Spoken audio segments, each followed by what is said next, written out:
You've entered a space where silence speaks and words carry weight.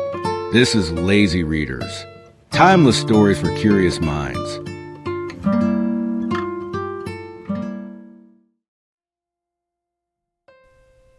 The Open Boat by Stephen Crane. A tale intended to be after the fact, being the experience of 4 men from the sunk steamer Commodore. Chapter 1. None of them knew the color of the sky. Their eyes glanced level and were fastened upon the waves that swept toward them. These waves were of the hue of slate, save for the tops, which were a foaming white, and all of the men knew the colors of the sea. The horizon narrowed and widened and dipped and rose, and at all times its edge was jagged with waves that seemed thrust up in points like rocks. Many a man ought to have a bathtub larger than the boat, which here rode upon the sea. These waves were most wrongfully and barbarously abrupt and tall, and each froth top was a problem in small boat navigation. The cook squatted in the bottom and looked with both eyes at the 6 inches of gunwale which separated him from the ocean. His sleeves were rolled over his fat forearms, and the 2 flaps of his unbuttoned vest dangled as he bent to bail out the boat. Often he said, "God, that was a narrow clip." As he remarked it, he invariably gazed eastward over the broken sea. The oiler, steering with one of the 2 oars in the boat, sometimes raised himself suddenly to keep clear of water that swirled in over the stern. It was a thin little oar, and it seemed often ready to snap. The correspondent, pulling at the other oar, watched the waves and wondered why he was there. The injured captain, lying in the bow, was at this time buried in that profound dejection and indifference which comes, temporarily at least, to even the bravest and most enduring when, willy-nilly, the firm fails, the army loses, the ship goes down. The mind of the master of a vessel is rooted deep in the timbers of her. Though he commanded her for a day or a decade, and this captain had on him the stern impression of a scene in the grays of dawn of 7 turned faces, and later a stump of a topmast with a white ball on it that slashed to and fro at the waves, went low and lower and down. Thereafter there was something strange in his voice. Although steady, it was deep with mourning and of a quality beyond oration or tears. "Keep her a little more south, Billy," said he. "A little more south, sir," said the oiler in the stern. A seat in this boat was not unlike a seat upon a bucking bronco, and by the same token a bronco is not much smaller. The craft pranced and reared and plunged like an animal. As each wave came, and she rose for it, she seemed like a horse making at a fence outrageously high. The manner of her scramble over these walls of water is a mystic thing, and moreover, at the top of them were ordinarily these problems in white water, the foam racing down from the summit of each wave, requiring a new leap and a leap from the air. Then, after scornfully bumping a crest, she would slide and race and splash down a long incline and arrive bobbing and nodding in front of the next menace. A singular disadvantage of the sea lies in the fact that after successfully surmounting one wave, you discover that there is another behind it just as important and just as nervously anxious to do something effective in the way of swamping boats. In a 10-foot dinghy, one can get an idea of the resources of the sea in the line of waves that is not probable to the average experience, which is never at sea in a dinghy. As each slaty wall of water approached, it shut all else from the view of the men in the boat, and it was not difficult to imagine that this particular wave was the final outburst of the sea, the last effort of the grim water. There was a terrible grace in the move of the waves, and they came in silence, save for the snarling of the crest. In the wan light, the faces of the men must have been gray. Their eyes must have glinted in strange ways as they gazed steadily astern. Viewed from a balcony, the whole thing would doubtless have been weirdly picturesque. But the men in the boat had no time to see it, and if they had had leisure, there were other things to occupy their minds. The sun swung steadily up the sky, and they knew it was broad day because the color of the sea changed from slate to emerald green, streaked with amber lights, and the foam was like tumbling snow. The process of the breaking day was unknown to them. They were aware only of this effect upon the color of the waves that rolled toward them. In disjointed sentences, the cook and the correspondent argued as to the difference between a life-saving station and a house of refuge. The cook had said, "There's a house of refuge just north of the Mosquito Inlet Light, and as soon as they see us, they'll come off in their boat and pick us up." "As soon as who sees us?" said the correspondent. "The crew," said the cook. "Houses of refuge don't have crews," said the correspondent. "As I understand them, they are only places where clothes and grub are stored for the benefit of shipwrecked people. They don't carry crews." "Oh, yes, they do," said the cook. "No, they don't," said the correspondent. "Well, we're not there yet, anyhow," said the oiler in the stern. "Well," said the cook, "perhaps it's not a house of refuge that I'm thinking of as being near Mosquito Inlet Light. Perhaps it's a life-saving station." "We're not there yet," said the oiler in the stern. Chapter 2. As the boat bounced from the top of each wave, the wind tore through the hair of the hatless men, and as the craft plopped her stern down again, the spray splashed past them. The crest of each of these waves was a hill, from the top of which the men surveyed, for a moment, a broad, tumultuous expanse, shining and wind-riven. It was probably splendid. It was probably glorious. This play of the free sea, wild with lights of emerald and white and amber. "Bully good thing it's an onshore wind," said the cook. "If not, where would we be? Wouldn't have a show." "That's right," said the correspondent. The busy oiler nodded his assent. Then the captain in the bow chuckled in a way that expressed humor, contempt, tragedy, all in one. "Do you think we've got much of a show now, boys?" said he. Whereupon the three were silent, save for a trifle of hemming and hawing. To express any particular optimism at this point they felt to be childish and stupid, but they all doubtless possessed this sense of the situation in their mind. A young man thinks doggedly at such times. On the other hand, the ethics of their condition was decidedly against any open suggestion of hopelessness, so they were silent. "Oh, well," said the captain, soothing his children, "we'll get ashore all right." But there was that in his tone which made them think, so the oiler quoth, "Yes, if this wind holds." The cook was bailing, "Yes, if we don't catch hell in the surf." Canton flannel gulls flew near and far. Sometimes they sat down on the sea, near patches of brown seaweed that rolled on the waves with a movement like carpets on a line in a gale.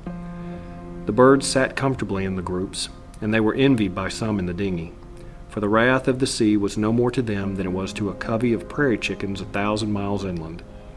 Often they came very close and stared at the men with black, bead-like eyes. At these times they were uncanny and sinister in their unblinking scrutiny, and the men hooted angrily at them, telling them to be gone. One came and evidently decided to alight on the top of the captain's head. The bird flew parallel to the boat and did not circle, but made short, sidelong jumps in the air in chicken fashion. His black eyes were wistfully fixed upon the captain's head. "Ugly brute," said the oiler to the bird. "You look as if you were made with a jackknife." The cook and the correspondent swore darkly at the creature. The captain naturally wished to knock it away with the end of the heavy painter, but he did not dare do it, because anything resembling an emphatic gesture would have capsized this freighted boat, and so with his open hand the captain gently and carefully waved the gull away. After it had been discouraged from the pursuit, the captain breathed easier on account of his hair, and the others breathed easier because the bird struck their minds at this time as being somehow gruesome and ominous. In the meantime, the oiler and the correspondent rowed, and also they rowed. They sat together in the same seat, and each rowed an oar. Then the oiler took both oars. Then the correspondent took both oars.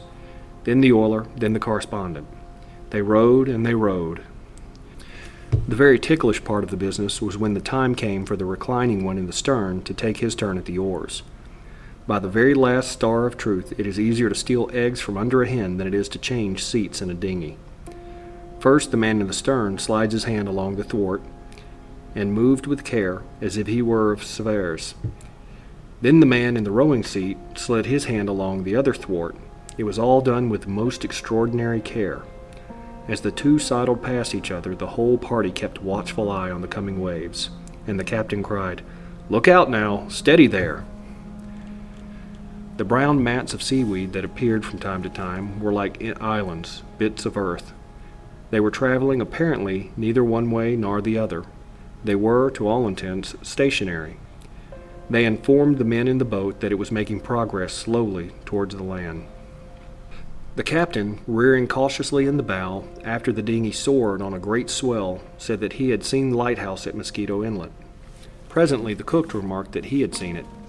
The correspondent was at the oars then, and for some reason he too wished to look at the lighthouse, but his back was toward the far shore and the waves were important, and for some time he could not seize an opportunity to turn his head. But at last there came a wave more gentle than the others, and when at the crest of it he swiftly scoured the western horizon. "See it?" said the captain. "No," said the correspondent slowly. "I didn't see anything." "Look again," said the captain. He pointed. "It's exactly in that direction." At the top of another wave the correspondent did as he was bid, and this time his eyes chanced on a small, still thing on the edge of the swaying horizon. It was precisely like the point of a pin. It took an anxious eye to find a lighthouse so tiny. "Think we'll make it, Captain?" "If this wind holds and the boat don't swamp, we can't do much else," said the captain. The little boat, lifted by each towering wave and splashed viciously by the crest, made progress that in the absence of seaweed was not apparent to those in her. She seemed just a wee thing wallowing, miraculously, top up, at the mercy of 5 oceans. Occasionally, a great spread of water like white flames swarmed into her. "Bail her, cook," said the captain serenely. "All right, captain," said the cheerful cook. Chapter 3. It would be difficult to describe the subtle brotherhood of men that was here established on the seas. No one said that it was so. No one mentioned it. But it dwelt in the boat, and each man felt it warm him. There was a captain, an oiler, a cook, and a correspondent, and they were friends. Friends in a more curiously iron-bound degree than may be common. The hurt captain, lying against the water jar in the bow, spoke always in a low voice and calmly, but he could never command a more ready and swiftly obedient crew than the motley 3 of the dinghy. It was more than a mere recognition of what was best for the common safety. There was surely in it a quality that was personal and heartfelt. And after this devotion to the commander of the boat, there was this comradeship that the correspondents, for instance, who had been taught to be cynical of men, knew even at the time was the best experience of his life. But no one said that it was so. No one mentioned it. "I wish we had a sail," remarked the captain. "We might try my overcoat on the end of an oar and give you 2 boys a chance to rest." So the cook and the correspondent held the mast and spread wide the overcoat. The oiler steered, and the little boat made good way with her new rig. Sometimes the oiler had to scull sharply to keep a sea from breaking into the boat, but otherwise sailing was a success. Meanwhile, the lighthouse had been growing slowly larger. It had now almost assumed color and appeared like a little gray shadow on the sky. The man at the oars could not be prevented from turning his head rather often to try for a glimpse of this little gray shadow. At last, from the top of each wave, the men in the tossing boat could see land. Even as the lighthouse was an upright shadow on the sky, this land seemed but a long black shadow on the sea. It certainly was thinner than paper. "We must be about opposite New Smyrna," said the cook, who had coasted this shore often in schooners. "Captain, by the way, I believe they abandoned that life-saving station there about a year ago." "Did they?" said the captain. The wind slowly died away. The cook and the correspondent were not now obliged to slave in order to hold high the oar.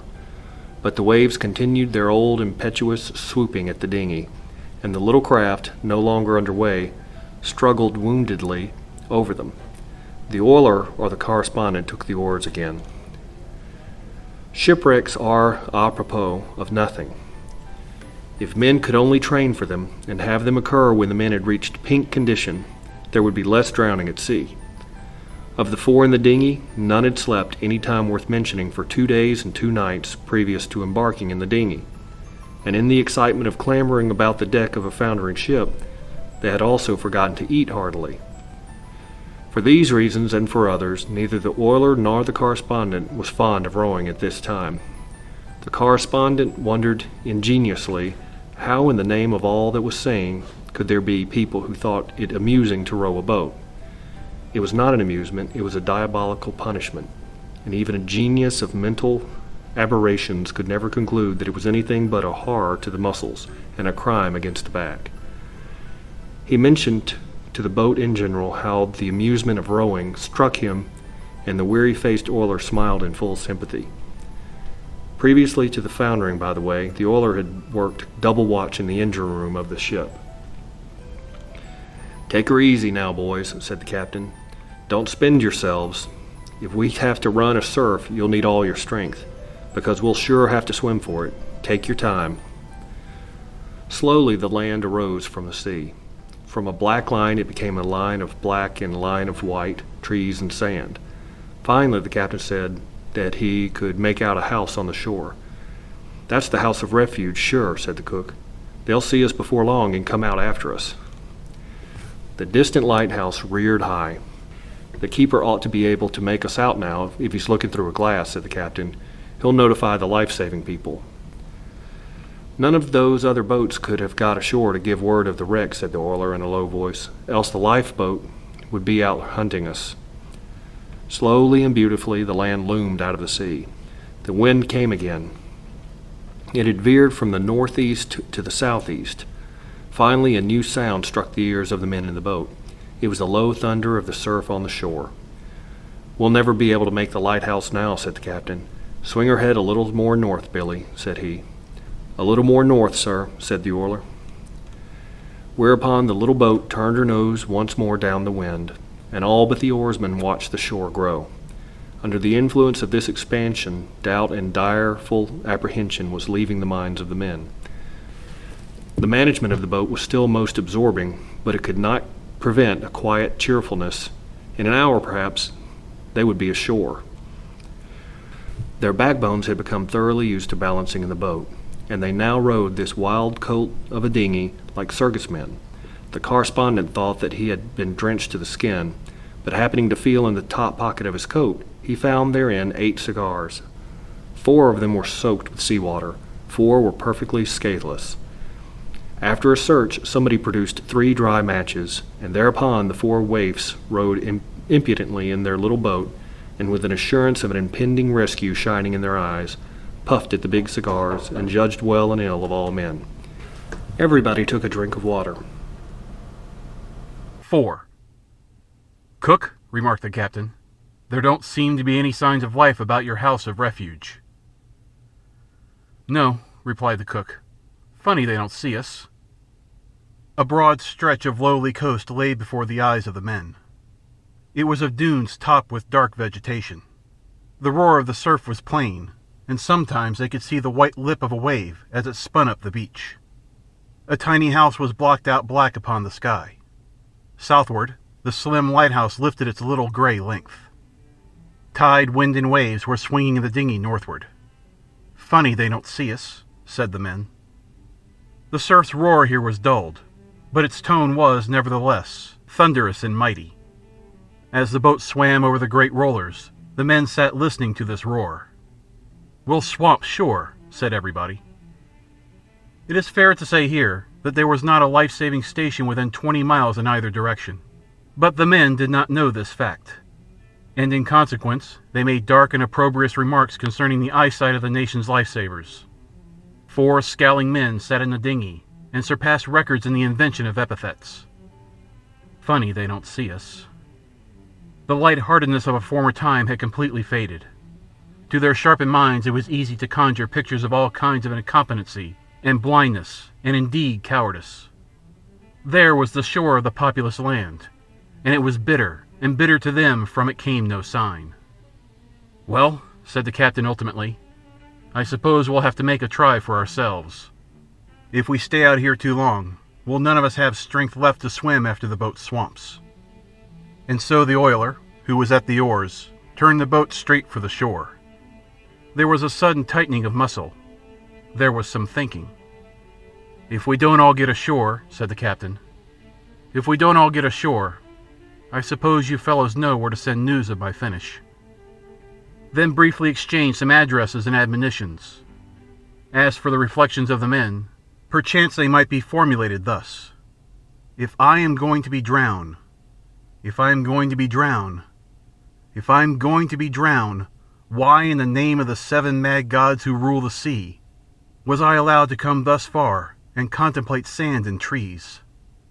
Was I brought here merely to have my nose dragged away as I was about to nibble the sacred cheese of life? It is preposterous. If this old ninny woman Fate cannot do better than this, she should be deprived of the management of men's fortunes. She is an old hen who knows not her intention. If she has decided to drown me, why does she not do it in the beginning and save me all this trouble? The whole affair is absurd. But no, she cannot mean to drown me. She dare not drown me. She cannot drown me. Not after all this work. Afterward, the man might have had an impulse to shake his fist at the clouds. Just you drown me now, and then hear what I call you. The billows that came at this time were more formidable. They seemed always just about to break and roll over the little boat in a turmoil of foam. There was a preparatory and long growl in the speech of them. No mind unused to the sea would have concluded that the dinghy could ascend these sheer heights in time. The shore was still afar. The oiler was a wily surfman. "Boys," he said swiftly, "she won't live 3 minutes more, and we're out too far to swim." "Shall I take her to sea again, Captain?" "Yes, go ahead," said the captain. This oiler, by a series of quick miracles and fast and steady oarsmanship, turned the boat in the middle of the surf and took her safely to sea again. There was a considerable silence as the boat bumped over the furrowed sea to deeper water. Then somebody in gloom spoke. "Well, anyhow, they must have seen us from shore by now." The gulls went in slanting flight upwind toward the gray, desolate east. A squall marked by dingy clouds and clouds brick red, like smoke from a burning building, appeared from the southeast. "What do you think of those life-saving people? Ain't they peaches? Funny they haven't seen us. Maybe they think we're out here for sport. Maybe they think we're fishing. Maybe they think we're damn fools." It was a long afternoon. A changed tide tried to force them southward, but the wind and waves said northward. Far ahead, where coastline, sea, and sky formed their mighty angle, there were little dots which seemed to indicate a city on the shore. St. Augustine? The captain shook his head. Too near Mosquito Inlet. And the oiler rode, and then the correspondent rode, then the oiler rode. It was a weary business. The human back can become the seat of more aches and pains than are registered in books for the composite anatomy of a regiment. It is a limited area, but it can become the theater of innumerable muscular conflicts, tangles, wrenches, knots, and other comforts. "Did you ever like to row, Billy?" asked the correspondent. "No," said the oiler. "Hang it." When one exchanged the rowing seat for a place in the bottom of the boat, he suffered a bodily depression that caused him to be careless of everything save an obligation to wiggle one finger. There was cold sea water swishing to and fro in the boat, and he lay in it. His head, pillowed on a thwart, was within an inch of the swirl of a wave crest, and sometimes a particularly obstreperous sea came inboard and drenched him once more. But these matters did not annoy him. It is almost certain that if the boat had capsized, he would have tumbled comfortably out upon the ocean, as if he felt sure that it was a great soft mattress. "Look! There's a man on the shore." "Where?" "There! See him? See him?" "Yes, sure. He's walking along." Now he's stopped. Look! He's facing us. He's waving at us. So he is, by thunder. "Ah, now we're all right. Now we're all right. There'll be a boat out here for us in half an hour." He's going on. He's running. He's going up to that house there. The remote beach seemed lower than the sea, and it required a searching glance to discern the little black figure. The captain saw a floating stick, and they rowed to it. A bath towel was by some weird chance in the boat, and tying this on the stick, the captain waved it. The oarsman did not dare turn his head, so he was obliged to ask questions. "What's he doing now?" "He's standing still again. He's looking, I think. There he goes again, toward the house. Now he's stopped again." Is he waving at us? No, not now. He was, though. Look, there comes another man. He's running. Look at him go, would you? Why, he's on a bicycle. Now he's met the other man. They're both waving at us. Look. There comes something up the beach. What the devil is that thing? Why, it looks like a boat. Why, certainly it's a boat. No, it's on wheels. Yes, so it is. Well, that must be the lifeboat. They dragged him along shore on a wagon. That's the lifeboat, sure. No, it's an omnibus. I tell you, it's a lifeboat. It is not. It's an omnibus. I can see it plain. See? One of those big hotel omnibuses. By thunder, you're right. It's an omnibus, sure as fate. What do you suppose they are doing with an omnibus? Maybe they are going around collecting the life crew, eh? That's it, likely. Look. There's a fellow waving a little black flag. He's standing on the steps of the omnibus. There come those other two fellows. Now they're all talking together. Look at the fellow with the flag. Maybe he ain't waving it. That ain't a flag, is it? That's his coat. Why, certainly, that's his coat. So it is. It's his coat. He's taken it off and he's waving it around his head. But would you look at him swing it? Oh, say, there isn't any life-saving station there. That's just a winter resort hotel omnibus that has brought over some of the boarders to see us drown. What's that idiot with the coat mean? What's he signaling anyhow? It looks as if he were trying to tell us to go north. There must be a life-saving station up there. No, he thinks we're fishing. Just giving us a merry hand. See? Ah, there, Willie. Well, I wish I could make something out of those signals. What do you suppose he means? He don't mean anything. He's just playing. Well, if he'd just signal us to try the surf again, or to go to sea and wait, or go north, or go south, or go to hell, there'd be some reason in it. But look at him. He just stands there and keeps his coat revolving like a wheel. The ass. There come more people. Now there's quite a mob. Look. Isn't that a boat? Where? Oh, I see what you mean. No, that's no boat. That fellow is still waving his coat. He must think we like to see him do that. Why don't he quit it? It don't mean anything. I don't know. I think he's trying to make us go north. It must be that there's a life-saving station there somewhere. Say, he ain't tired yet. Look at him wave. Wonder how long he can keep that up. He's been revolving his coat ever since he caught sight of us. He's an idiot. Why aren't they getting men to bring a boat out? A fishing boat. One of those big yawls. Could come out here all right. Why don't he do something? Oh, it's all right now. They'll have a boat out here for us in less than no time, now that they've seen us. A faint yellow tone came into the sky over the low land. The shadows on the sea slowly deepened. The wind bore coldness with it, and the men began to shiver. Holy smoke, said one, allowing his voice to express his impious mood. If we keep on monkeying out here, if we've got to flounder out here all night... Oh, we'll never have to stay out here all night, don't you worry. They've seen us now, and it won't be long before they'll come chasing out after us. The shore grew dusky. The man waving a coat blended gradually into the gloom, and it swallowed in the same manner the omnibus and the group of people. The spray, when it dashed uproariously over the side, made the voyagers shrink and swear like men who were being branded. I'd like to catch the chump who waved the coat. I feel like soaking him one, just for luck. Why, what did he do? Oh, nothing. But then he seemed so damned cheerful. In the meantime, the oiler rowed, and then the correspondent rowed, and then the oiler rowed. Gray-faced and bowed forward, they mechanically turn by turn, plied the leaden oars. The form of the lighthouse had vanished from the southern horizon.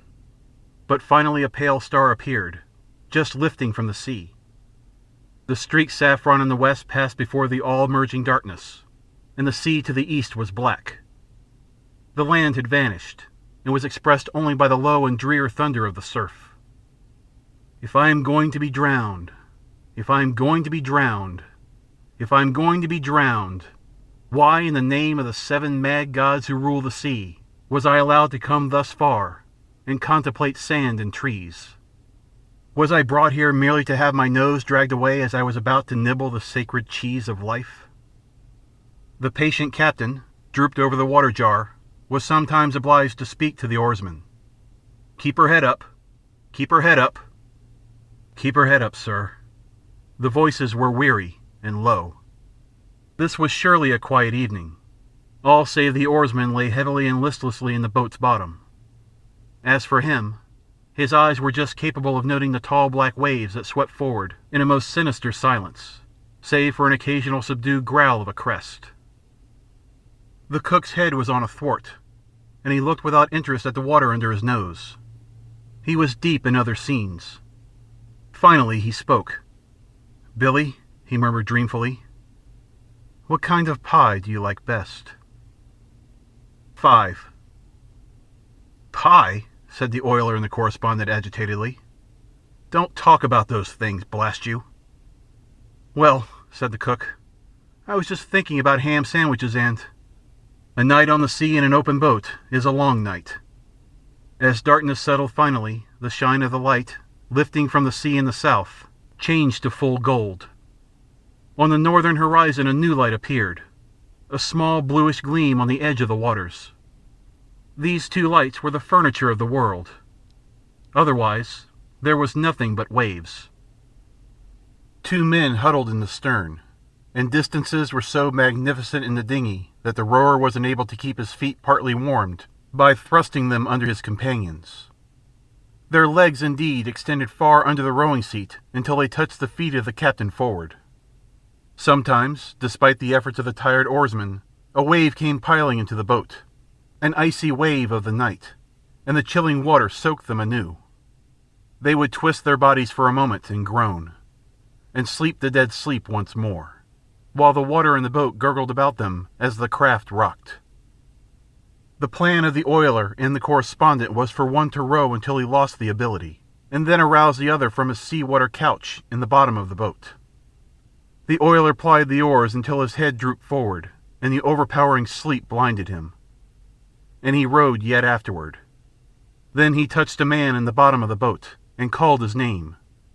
"Will you spell me for a little while?" he said meekly. "Sure, Billy," said the correspondent, awakening and dragging himself into a sitting position. They exchanged places carefully, and the oiler, cuddling down in the sea water at the cook's side, seemed to go to sleep instantly. The particular violence of the sea had ceased. The waves came without snarling. The obligation of the man at the oars was to keep the boat headed so that the tilt of the rollers would not capsize her, and to preserve her from filling when the crest rushed past. The black waves were silent and hard to be seen in the darkness. Often one was almost upon the boat before the oarsman was aware. In a low voice, the correspondent addressed the captain.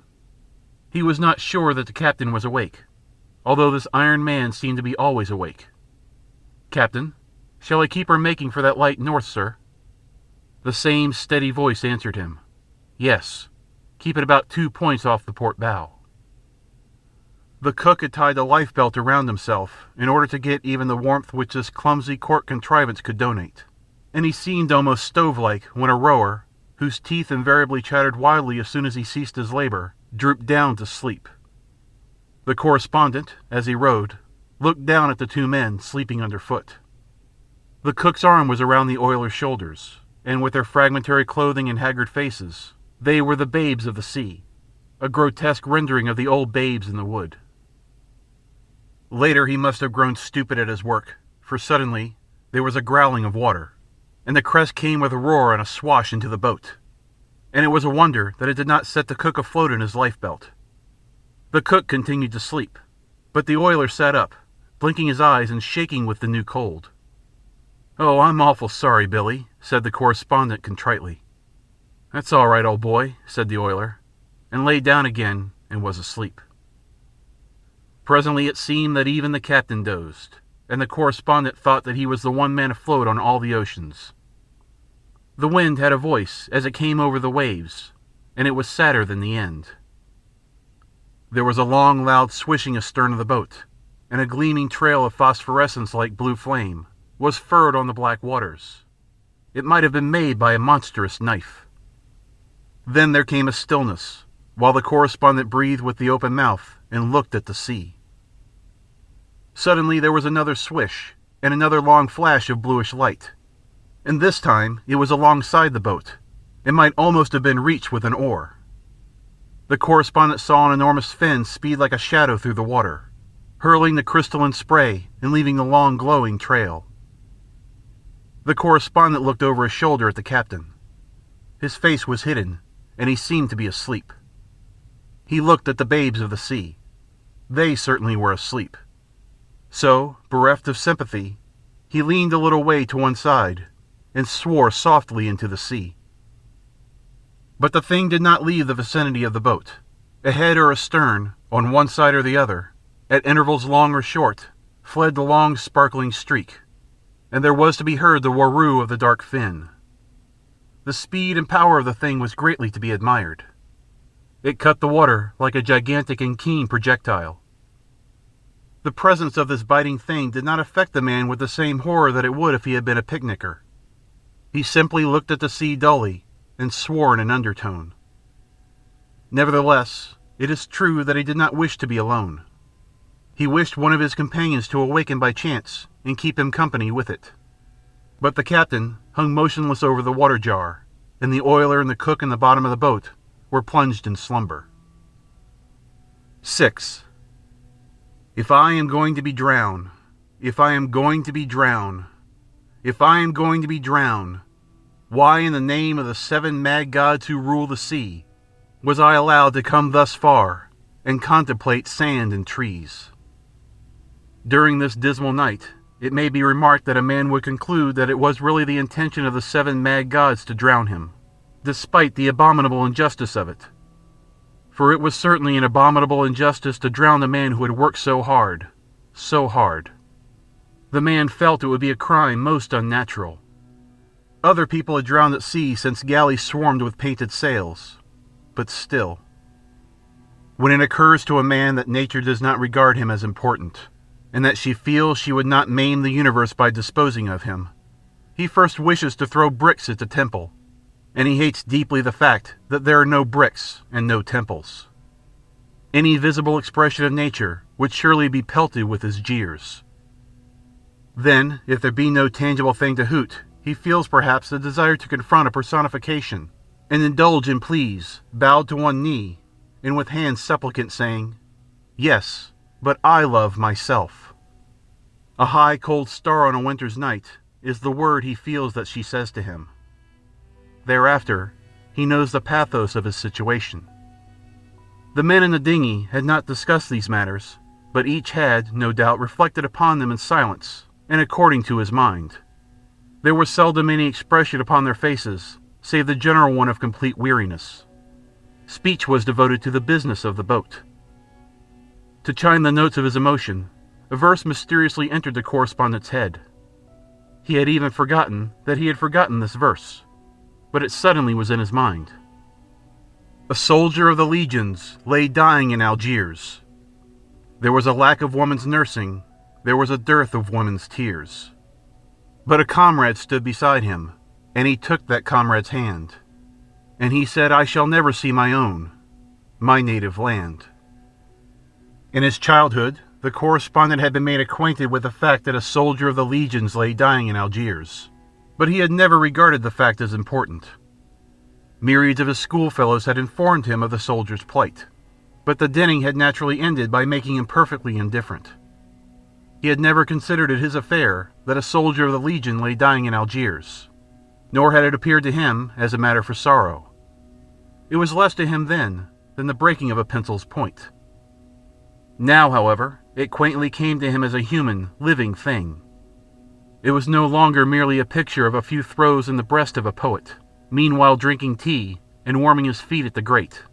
It was an actuality, stern, mournful, and fine. The correspondent plainly saw the soldier. He lay on the sand with his feet out straight and still, while his pale left hand was upon his chest in an attempt to thwart the going of his life. The blood came between his fingers. In the far Algerian distance, a city of low square forms was set against the sky that was faint with the last sunset hues. The correspondent, plying the oars and dreaming of the slow and slower movements of the lips of the soldier, was moved by a profound and perfectly impersonal comprehension. He was sorry for the soldier of the Legion who lay dying in Algiers. The thing which had followed the boat and waited had evidently grown bored at the delay. There was no longer to be heard the slash of the cutwater, and there was no longer the flame of the long trail. The light in the north still glimmered, but it was apparently no nearer to the boat. Sometimes the boom of the surf rang in the correspondent's ears, and he turned the craft seaward and then rowed harder. Southward, someone had evidently built a watchfire on the beach. It was too low and too far to be seen, but it made a shimmering rosette reflection upon the bluff back of it, and this could be discerned from the boat. The wind came stronger, and sometimes a wave suddenly raged out like a mountain cat, and there was to be seen the sheen and sparkle of a broken crest. The captain in the bow moved on his water jar and sat erect. "Pretty long night," he observed to the correspondent. He looked at the shore. Those life-saving people take their time. "Did you see that shark playing around?" "Yes, I saw him. He was a big fellow, all right. Wish I'd known you were awake." Later, the correspondent spoke into the bottom of the boat. "Billy," there was a slow and gradual disentanglement. "Billy, will you spell me?" "Sure," said the oiler. As soon as the correspondent touched the cold, comfortable sea water in the bottom of the boat, and had huddled close to the cook's lifebelt, he was deep in sleep, despite the fact that his teeth played all the popular airs. This sleep was so good to him that it was but a moment before he heard a voice call his name in a tone that demonstrated the last stages of exhaustion. "Will you spell me?" "Sure, Billy." The light in the north had mysteriously vanished, but the correspondent took his course from the wide-awake captain. Later in the night they took the boat farther out to sea, and the captain directed the cook to take one oar at the stern and keep the boat facing the seas. He was to call out if he should hear the thunder of the surf. This plan enabled the oiler and the correspondent to get respite together.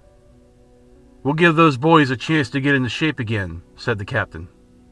They curled down, and after a few preliminary chatterings and trembles, slept once more the dead sleep.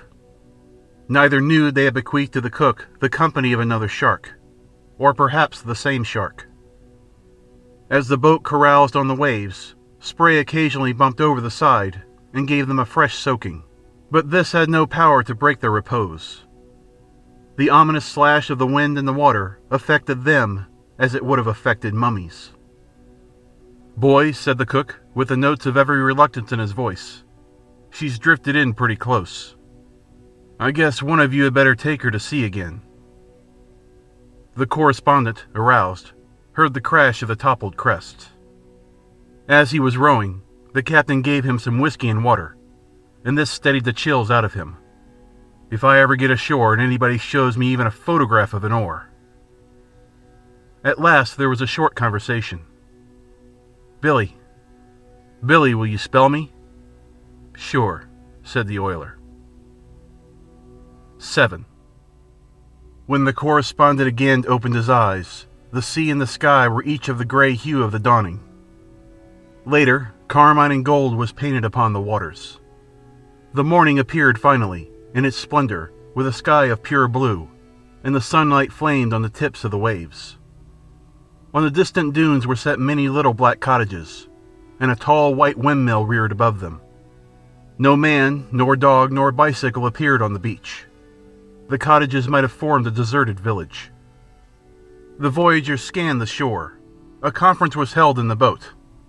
"Well," said the captain, "if no help is coming, we might better try a run through the surf right away. If we stay out here much longer, we will be too weak to do anything for ourselves at all." The others silently acquiesced in this reasoning. The boat was headed for the beach. The correspondent wondered if none ever ascended the tall wind tower, and if they never looked seaward. This tower was a giant, standing with its back to the plight of the ants. It represented in a degree, to the correspondent, the serenity of nature amid the struggles of the individual, nature in the wind, and nature in the vision of men. She did not seem cruel to him then, nor beneficent, nor treacherous, nor wise. But she was indifferent, flatly indifferent. It is perhaps plausible that a man in this situation, impressed with the unconcern of the universe, should see the innumerable flaws of his life, and have them taste wickedly in his mind, and wish for another chance.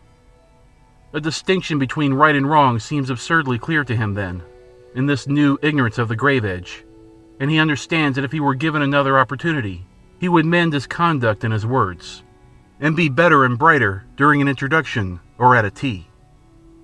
"Now, boys," said the captain, "she's going to swamp, sure.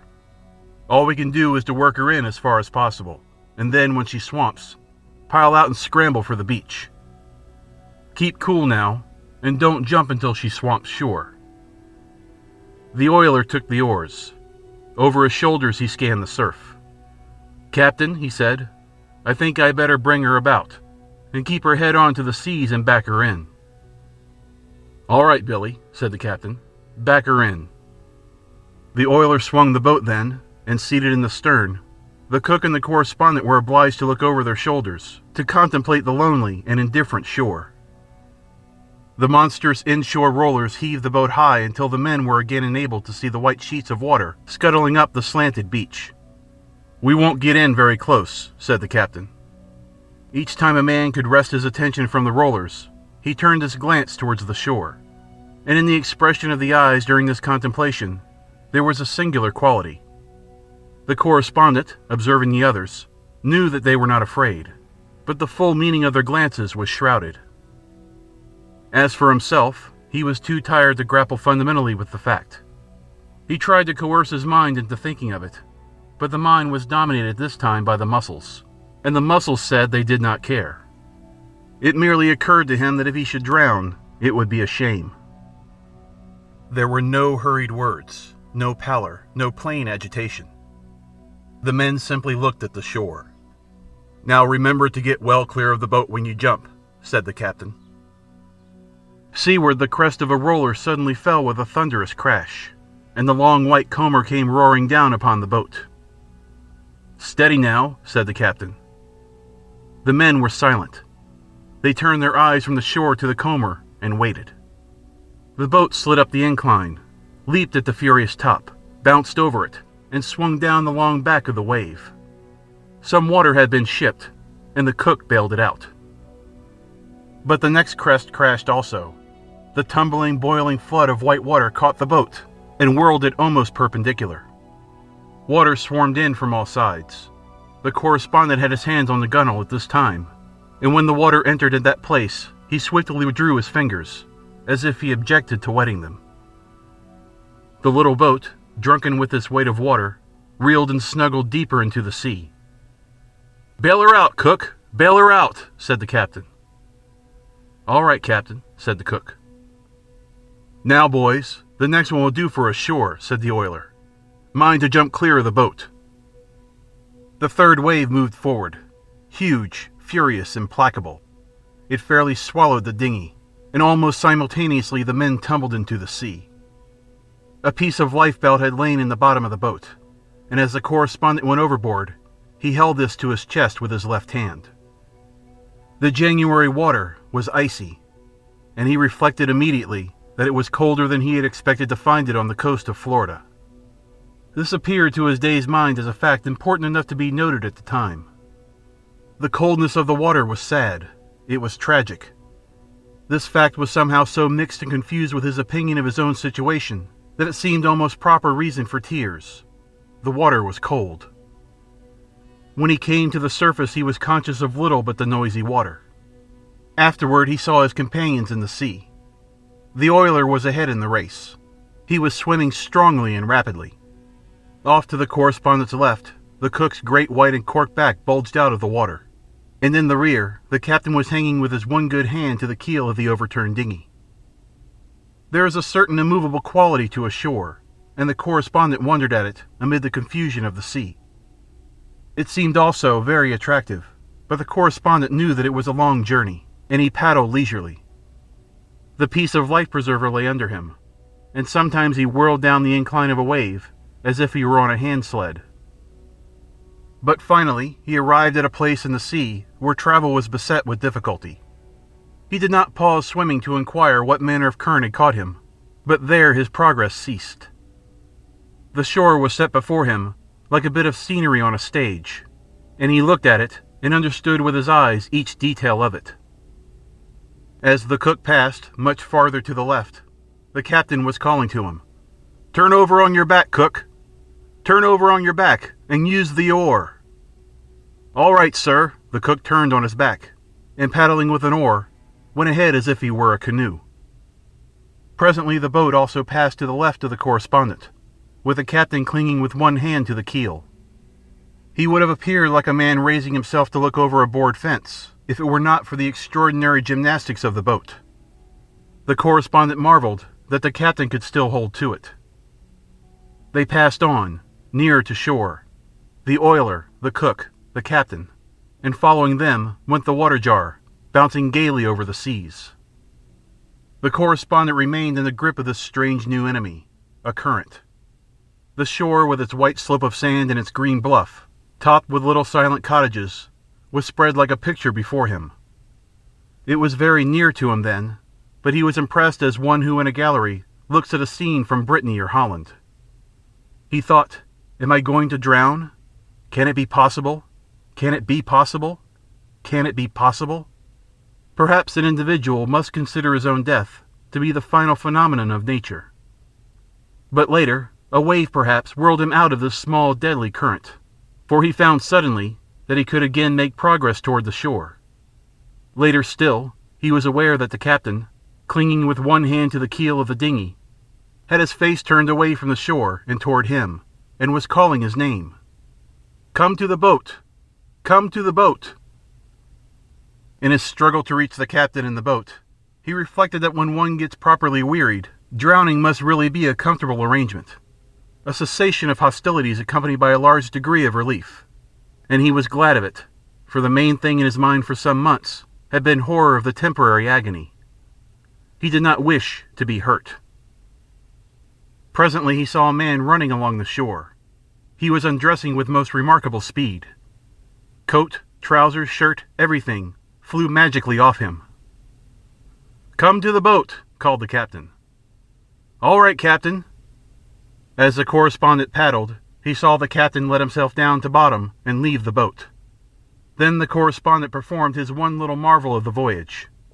A large wave caught him and flung him with ease and supreme speed completely over the boat and far beyond it. It struck him even then as an event in gymnastics and a true miracle of the sea. An overturned boat in the surf is not a plaything to a swimming man.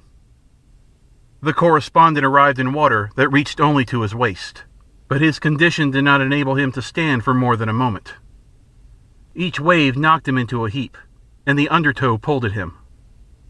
Then he saw the man who had been running and undressing and running, come bounding into the water.